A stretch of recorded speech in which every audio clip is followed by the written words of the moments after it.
Graça, paz e alegria. Na porção recomendada para a leitura da Bíblia em um ano, do plano sequencial de hoje, Gênesis do capítulo 8 ao capítulo 10, nós lemos a sequência da história de Noé, de seus filhos, e temos mais uma genealogia. Eu vou começar pela genealogia, não fazendo uma mensagem sobre ela em si, mas a respeito da importância desse registro.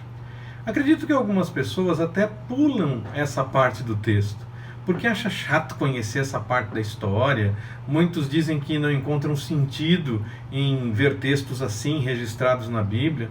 Já outros começam a ver mensagens ocultas nessa sequência de nomes. Você já viu uma tentativa dessa interpretação?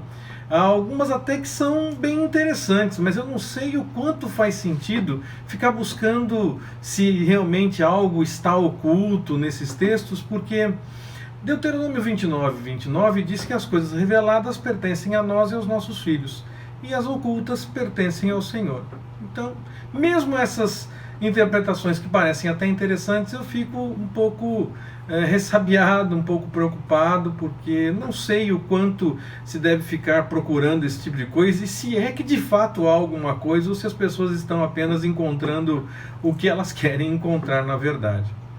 Bom, é interessante ter esse tipo de texto na palavra, das genealogias, porque normalmente eles servem para comprovar a história. Eu pessoalmente digo isso a respeito desses textos, porque no mínimo eles comprovam a historicidade. Quando alguma escavação arqueológica encontrar alguma pista dessa época e de algo que está apenas registrado na Bíblia, o texto pode mostrar que o que ele revela é verdadeiro, porque a escavação vai confirmar o que o texto bíblico diz. Quantas coisas as escavações arqueológicas, os estudiosos ou mesmo os historiadores já encontraram confirmação do que a Bíblia revela. Pena que só receba destaque aquelas descobertas em que eles tentam fazer parecer que a Bíblia está sendo contrariada. E olha que tem algumas que eles acham que a Bíblia está sendo contrariada, mas na verdade eles é que não conhecem a Bíblia, porque a Bíblia revela exatamente o que eles dizem que contraria o que a Bíblia está sendo contrariada por aquilo que foi descoberto, mas a Bíblia diz exatamente aquilo. É falta de conhecimento muitas vezes. Aos poucos isso está mudando, isso é verdade. Mas ainda assim há muito o que mudar nesse sentido para que as revelações das descobertas mostrem que de fato a Bíblia está dizendo a verdade. E essas descobertas sendo também noticiadas com o mesmo destaque daquelas que parecem contrariar, seria bem interessante ver tudo isso, ver essa divulgação também, porque há muita coisa que essas descobertas, que os estudos confirmam que a Bíblia realmente tinha razão. Eu realmente não vejo uma briga entre ciência e fé. Entendo que o cientista pode fazer as suas pesquisas, buscar as suas descobertas e ainda assim manter a sua fé. A ciência não pode ser um ponto de contradição da fé. E a fé não pode ficar preocupada com o aumento da ciência, porque a própria Bíblia revela que isso vai continuar acontecendo. Os primeiros cientistas seguiam, na maioria, cristãos. Mas com o tempo parece que houve uma contraposição falsa de uma coisa com a outra. Ser cientista é um trabalho como qualquer outro, e as pessoas podem manter a sua fé independentemente do trabalho que desempenham. E sinceramente, tudo que pode ser descoberto sempre precisa de algo a mais por trás para poder acontecer de fato. Se explodiu, como é que foi preparada a condição para aquela explosão? E quem apertou o botão para explodir? Como que veio do nada, absolutamente do nada, para chegar ao que nós temos hoje? Como começou a contar o tempo? Se vinha de um tempo que não era contado, como é que em um determinado momento passou a ser contado o tempo? Sempre tem algo a mais e não temos como chegar nisso sem a fé. Pelo menos eu entendo dessa forma. Para acreditar que veio do nada, que as coisas passaram a existir do nada, que se formou a contagem do tempo da forma como nós fazemos do nada, e que tudo o que existe veio do nada, para mim demanda muito mais fé do que acreditar na ação de Deus.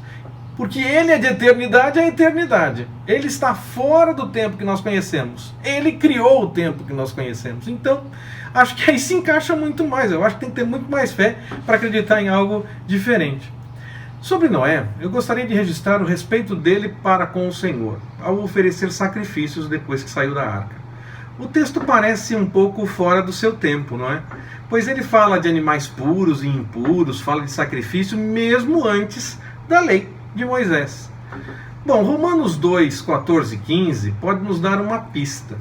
Talvez Noé tivesse essa orientação nele próprio, mesmo sem ter conhecimento da lei de fato, pois o Senhor gerava nele o desejo de obedecer algumas coisas, de fazer algumas coisas, já que ele então buscava o Senhor já começava a revelar algo para ele. Alguns estudiosos entendem que, na verdade, o texto falando dessas coisas prova que ele foi de fato escrito depois que a lei já estava estabelecida, o que é bem provável. O texto pode realmente ter sido escrito depois, mas eu vejo em outras passagens uma indicação muito mais clara dessa questão da diferença de tempo entre o texto escrito e o fato ocorrido. Por exemplo, Ruth começa dizendo no tempo dos juízes. Se é preciso registrar que foi no tempo dos juízes que aquela história aconteceu, é porque o tempo era outro, possivelmente já a monarquia.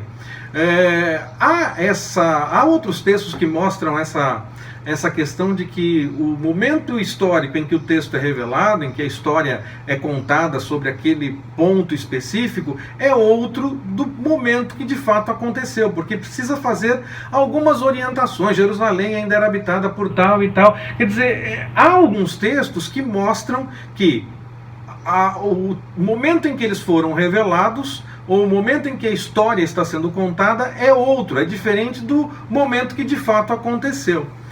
E por conta do tempo do texto de Romanos, mesmo entendendo que o texto de Gênesis possa ter sido realmente escrito depois da revelação da lei, eu entendo que Noé, como pessoa, ele já tinha alguma coisa da revelação do Senhor, das coisas que o Senhor preferia, porque ele buscava o Senhor, e mesmo sem ter toda a lei revelada, ele já sabia alguma coisa. O Senhor já tocava o coração daquelas pessoas que buscavam a ele com algumas coisas que deveriam ser feitas. E aquele sacrifício de Noé gerou cheiro suave diante do Senhor. Isso é o momento, quando esse cheiro suave chega diante do Senhor, é o momento em que o Senhor começa a falar que não vai mais destruir nas águas do dilúvio enquanto a terra durar. E olha que esse pacto não foi feito apenas com o ser humano, mas com toda a carne. Confere lá Gênesis 9, de 9 a 10. O que gerou o dilúvio foi sim a maldade humana, mas o coração humano segue inclinado para isso. Então o Senhor poderia a qualquer momento tomar a decisão de destruir tudo de novo. É aí que o Senhor faz esse pacto para não destruir tudo novamente, garantir as estações para que se plante, para que se colha, para que todas as coisas tenham seu lugar enquanto a terra durar. Bom, e isso vai até novos céus e nova terra. Que o Senhor nos abençoe. Forte abraço, até mais, permitindo o Senhor.